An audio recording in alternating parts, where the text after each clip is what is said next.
there's a way to kind of package it in both and then write off those plane tickets. So as long as you drive by and see the property, you can expense that trip back down to Southern California. And we did. So gems.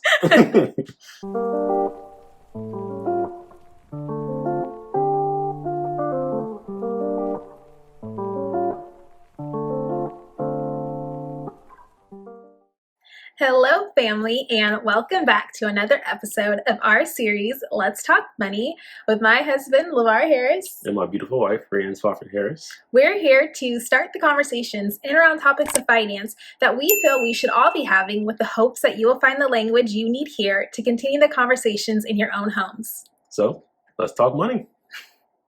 So our topic for us this week. Let's hear it. Let's talk about the misconceptions in homeownership, which is a big one. It is. What are some of the misconceptions you had in mind?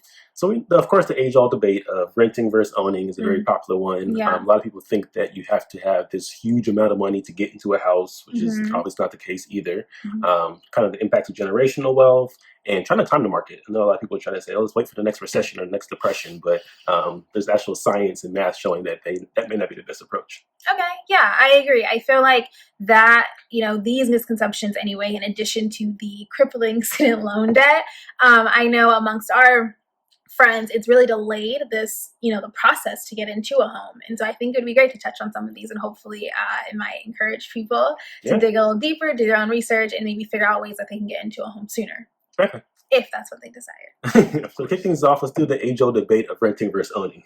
Yes. So the pros and cons. So I think a really popular con you hear about is maintenance, right? Maintenance. Yeah, it's really costly to keep your home up, and if you're renting, you just call the landlord, and they'll come change your light bulb, right? Essentially. And there's definitely truth to that, but for us, we've actually benefited from just like app culture, because there are different apps like Thumbtack or Nextdoor is a huge one, and we've been able to find people local in our neighborhood to come over and fix something, and it's not a huge contract thing. It's relatively inexpensive, of course, depending on the need, but we've just noticed with this influx of apps and rating culture, right, like Yelp, 5-star reviews, all that kind of stuff, it drives the price down to the benefit of the consumer, because there's just so much competition, and there's not really like any nicheness about it anymore. Correct. And so again, like, yes, you do have to have maintenance done, and there's upkeep requirements, and that does come out of pocket, but it's way more accessible. You can find people within the same day a lot of times, and again, the pricing is less expensive than you would think. So some actual real world examples, when we had plumbing issues, as opposed to us trying to bang our head on the wall trying to find a plumber, we literally can just send out a quick app request through Yelp, or again, Thumbtack, as my wife mentioned. We've had bids from like 10 different plumbers that are saying they'll do it for a certain price. And again, flexibility in terms of scheduling. So it's very easy nowadays in the digital environment for people to show up to your door and fix that for you. Yeah, and now that we're all home, you don't have to worry about finding that perfect window of time. Exactly. So what's a pro? Pro is a big one for me, is the stability of the cost in terms of like the mortgage. So your mortgage is never going to fluctuate. The reason why I want to really double down on this aspect. So I remember I was riding with the Uber driver one time, and he told me, had a casual conversation with the Uber driver, which I hate to do, but I was going to say, headphones on. It's somehow happening. But he was saying, I asked him why he Ubered, of course, and he said that pretty much he was renting a house for like 20 years, was paying $1,500, and I guess someone recently bought that house, and now his rent jumped to like $4,000. So that kind of, and again, his family was raised in that house, so it was just a very, and I can see schools in the neighborhood. Yeah, so I can really see that impacted him in a very large way, and that kind of stability would really like change your life, your again overall way of living. So I feel like that is a very key asset of owning a home. You have a very stable mortgage, usually it's a 30-year loan. As long as you continue to pay that, you don't have to worry about any kind of fluctuation. There's no one to raise it. No, and that is a good point as far as gentrification, which we see happening across America, but particularly like where we live in Oakland. That is what happens when you come in and you're renting, and then someone takes over, and sometimes they want to turn the apartment complex into condos, or again, they want to raise the rent on that house that you've been living in with your family that you've raised, and it's really unfortunate to see that happen. Definitely, but it happens more times than you think. Okay, so back to the cons. Okay. I think another huge one for our generation and the next is just that flexibility. I feel like we are very on the go generation. Half of us want to work remote in Bali, right? Like we don't want to be tied down to one location. And so there's this idea that if you buy property, you are landlocked. You're there and you're gonna raise your kids there and live out the rest of your days. To that, I would say I don't find that to be a true experience. I know that the process of having to sell your home, if it turns out you don't want to be living there, it can be difficult depending on which city you buy in. If you are in a populous city or even a state like California, selling isn't going to be too difficult. I know if you're in like the Bay or LA, of course, like your house sell overnight. So it's less of a concern depending on where you buy. But even if you are in a location like the Valley or not like in a shady way, but like a Bakersfield or a Fresno, right? Like that's not necessarily the hottest real estate market, but the industry for, traveling nurses, physical therapists, they are in every single city and county, and they are some of the most reliable renters. Just the nature of their job, they're not really ever experiencing job loss or recession, so you can have that guaranteed income, and they make a lot of money, so the rent that you can charge them is pretty substantial. So if you do end up in an area and you decide that it's not for you, or you're just looking for some type of renter because you want to start traveling more for 6 months, that's something to look into. Just like traveling nurses in particular are like ideal renters. Yeah, and also again, digital adoption. Airbnb nowadays makes it very easy to find renters. There's actual companies out there that their sole product is finding renters for you. So being able to utilize apps like that is definitely something that really makes it really easy. Right. All right, you're up. Another pro. Big pro is the financial impact, the positive financial impact that owning a home really has. And it touches on many areas that people don't really even realize. So one big one obviously going to be the appreciation. Of course, hopefully the property value continues to increase, and something that you buy it at, let's say 10 years ago, hopefully you're able to make a big return on that endeavor. Also, your credit score is another huge one. I didn't think about that. Yeah, home loans definitely really help improve your credit score, because one thing to improve your credit score, you need to diversify your credit account. So you don't want to just have credit cards or car loans, but also, of course, a home loan as well. Also, we're going to also say it does combat inflation. So again, as the dollar continues to decrease over time, home prices continue to increase. And of course, as long as you have an asset that is appreciating with that, you don't have to worry about losing money in the long run. So a lot of huge benefits from having it financially that a lot of people don't really put into front and center. And a con financially, I think the biggest one, right, is just having that initial down payment to get into the home. For sure. Right? But to that, I think that is just a general misconception, is that you have to have a particular down payment amount, right? We always hear about that 20%. And again, that hasn't been our personal experience, because when we bought our first home together, although my husband had properties pre-marriage, which are now mine as well, I was a first-time home buyer, right? So I qualified us for a first-time home buyers program, which was essential. Trying to purchase a home in the Bay Area, having 20% down was absolutely unreasonable. So we were able to put a fraction of that cost down. 3.5%, yeah. Right. So I know that these programs tend to fluctuate over time. Honestly, they depend on a different administration, but there is always some type of program being run. So it's just on you to do that due diligence before you start that process and before you start saving, so you know what your saving goal even is, right?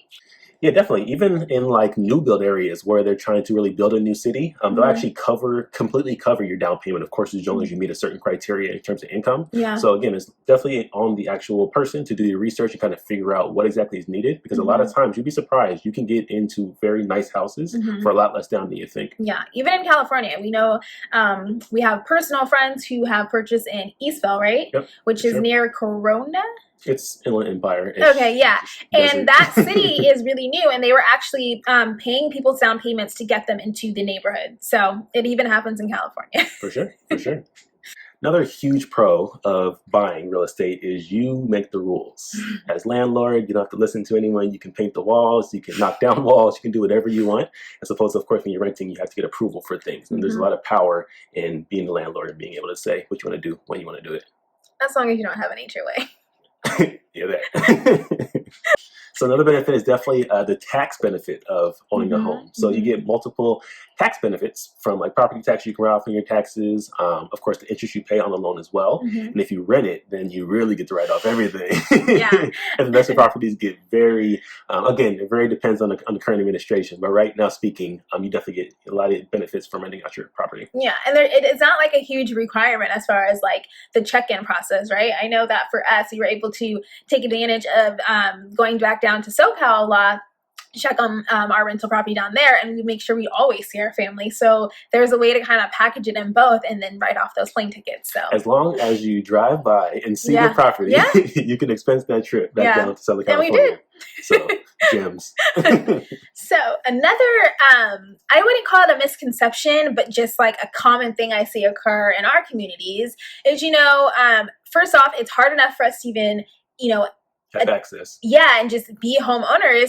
But then when Big Mama passes down the house, right, that she's had for 30-something years and she gives it to her kids, the first thing that happens is we sell it, right? We cash out and we split it amongst, the 5 kids and call it a day. Yeah. And I just feel like we should put more consideration into the idea of using the collective funds between, the 5 siblings or what have you to maintain the home and rent it out, right? And then you have that residual income that could be beneficial to all 5 families, all the while, if she's in a neighborhood that, is going to get gentrified because that's just the way it is, you're building equity. And then over time, that could potentially put your kids through college. Like, there's just so many ways to finesse that versus just immediately thinking to sell it for what it's worth at the time because you don't want to pay property taxes. I just feel like that is a very short-term way of thinking. Right. And if we took a little bit more time to educate ourselves, right, and figure out the best way that this asset could be beneficial to the family, it wouldn't be to sell it right then and there. And that's another way that, we are just kind of selling to other people, like our community, right? Like everybody is buying the block but us. Correct. And then we are the most affected by gentrification, where we could even, right, rent out to other Black and brown people if we had the homes, if we own them. So I just feel like that is something that commonly happens. And I just think, again, it's short-term thinking and we have to think long-term. To your point, I think one area, so say, for example, if the family members don't get along, I think as long as one person is able to kind of think more long-term and say, for example, they could buy out their brothers and sisters so that they can still have the property in their name, I think that will go a long way because that will combat gentrification. So again, you can't complain about gentrification if you are selling Big Mama's house to the man next door. Another misconception, especially right now, given all that's going on with COVID, is people trying to time the market, saying, let me not buy until prices drop by 50% or this and that. And I think that's a really big misconception that impacts a lot of people. Speaking from personal experience, I had a friend that's pretty much born and raised in the Bay Area. When I moved to the Bay Area, I told him I'm looking to buy a house right away. And he said, no, I'm probably going to hold off and not buy anything. So my mindset has always been, I just want to get in the game. And of course, I can recalibrate and adjust afterwards. So obviously, we ended up buying our house in Oakland, and it has done a great job of appreciation. So now I kind of look at my partner and my buddy, and the house that he initially wanted for, let's say, around $400,000, $500,000 is now going for like $800,000, $900,000. So given if COVID does have this huge impact and prices do drop, I highly doubt it will drop down to 400 to 500,000 and may pull back maybe 10 or 15%. So again, trying to time the market, there's actual like science and math behind that show it doesn't usually make sense because one, you don't know when the bottom is, you don't know when the high is. So again, when you can get in and you have the financial means to do so, I definitely advise you to do so. Yeah, and that's advice we've gotten from professionals, like real estate agents and brokers have told us the same. Like, you get in the game when you have the finances to do so. Don't try and time it. No one is, prophetic or, we just don't know. Correct. So there's no benefit to you trying to do that for the most part. For sure. And definitely, I also want to think over the long term, of course. Now, if you're flipping houses, it's a little different. Then timing is time decay does actually matter. But for your primary resident. Correct. Primary resident, thinking long term, it's never beneficial, or usually not beneficial, to try to hop in. Yeah. So I want to ask you a question as we close. Do you think home ownership is for everyone? I think it can be, but like everything else in life, what's for you is for you. It's very dependent on your personality type and just what your desires and goals are. What I don't think is for anyone is shaming people who don't have that desire, right? Correct. I don't think that any form of capitalism, right, and buying into this system is for everyone. Some people are anti that, and not that I don't think you're contributing to capitalism when you're renting, but some people just have different stances and different personal theories about that, or what have you. Of life, yeah. And so I just feel like, it can be for everyone. It can be for you at 25. It can be for you at 40, right? Like there's no time limit to having that desire and achieving it. Yep. So yeah, if it's for you and you want it, there's so many ways that you can make that happen for yourself. It takes diligence and discipline, a lot of research, but it's possible. And if you don't want it, then hey, you have like a very flexible lifestyle. You don't have to worry about maintenance. The commitment is very low, and hopefully you can find somewhere that you're comfortable paying the renting. And if not, you just move on, right? Because you have a flexible lifestyle anyway. So as always, let us know in the comments what you thought of today's episode. Are you a long-term renter? Do you see yourself buying soon? Or maybe you're already a homeowner and you can add to the list of pros and cons that we discussed earlier in this episode. And by no means are we real estate professionals or try to make ourselves out to be. We just want to start the conversation and give you some food for thought on the entire real estate idea. We'll be sure to tag some real estate experts that are within our network that post great content. Feel free to reach out to them. And if you're looking to start your home buying journey anytime soon, they should be able to help. All right. Until next time, fam.